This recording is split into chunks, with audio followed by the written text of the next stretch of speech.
Dalam nama Bapa dan Putra dan Roh Kudus, amin. Semua untuk kemuliaan Tuhan dan keselamatan jiwa kita. Selamat pagi Tuhan Yesus, terima kasih atas pagi yang indah ini. Jagalah kami supaya kami dapat menjadi anak yang baik dan menyenangkan hati-Mu. Kami akan mendengarkan sabda-Mu. Bersabdalah Tuhan, kami mendengarkan.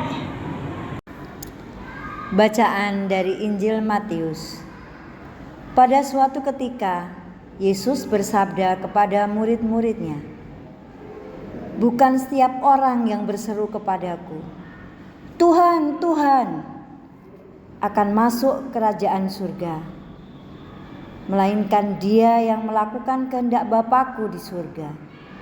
Semua orang yang mendengar perkataanku dan melakukannya, ia sama dengan orang yang bijaksana, yang membangun rumahnya di atas batu. Kemudian turunlah hujan dan datanglah banjir, lalu angin melanda rumah itu. Tetapi rumah itu tidak roboh, sebab dibangun di atas batu. Tetapi setiap orang yang mendengar perkataanku dan tidak melakukannya, ia sama dengan orang yang bodoh, yang membangun rumahnya di atas pasir. Kemudian turunlah hujan dan datanglah banjir, lalu angin melanda rumah itu, maka robohlah rumah itu, dan hebatlah kerusakannya." Demikianlah sabda Tuhan. Terpujilah Kristus. Suster, Bapak, Ibu, dan anak-anak yang terkasih, pesan utama dari Injil hari ini adalah pemisahan antara pengakuan iman secara lisan dan dengan tindakan nyata. Mengaku Yesus sebagai Tuhan adalah penting, tetapi iman yang sejati terwujud dalam ketaatan dan pelaksanakan kehendak Bapa di surga. Masa Advent adalah waktu yang tepat untuk introspeksi. Apakah kita sungguh-sungguh menghayati iman kita dalam tindakan sehari-hari? Ataukah iman kita hanya sebatas kata-kata di bibir?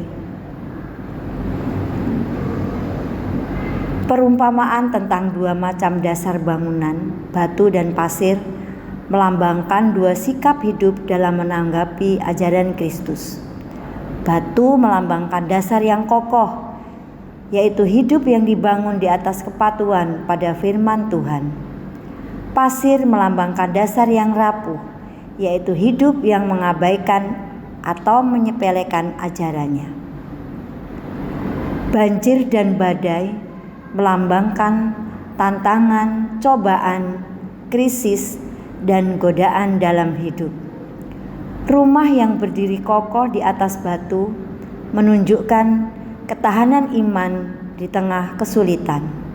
Sementara rumah di atas pasir menunjukkan kerapuhan dan kegagalan saat menghadapi tekanan hidup. Mari kita hidup dalam kasih Tuhan dan dalam firman Tuhan dalam penghayatan kehidupan kita sehari-hari. Terima kasih. Tuhan Yesus yang baik, kami mengucap syukur karena boleh mendengarkan sabda-Mu. Kami akan melaksanakan SAS. Berkatilah kami agar kami dapat mengerjakan SAS dengan baik. Kami juga berdoa untuk keluarga Fransipa yang sedang sakit.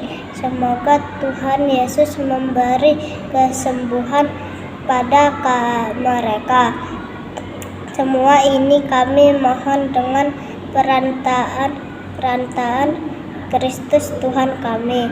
Amin. Santo Fransiskus Asisi, doakanlah kami. Modern Extrema, doakanlah kami. Dalam nama Bapa dan Putra dan Roh Kudus. Amin. Terpujilah Yesus Kristus, sekarang dan selama-lamanya. Sudah mengikuti doa pagi. Selamat belajar. Dadah.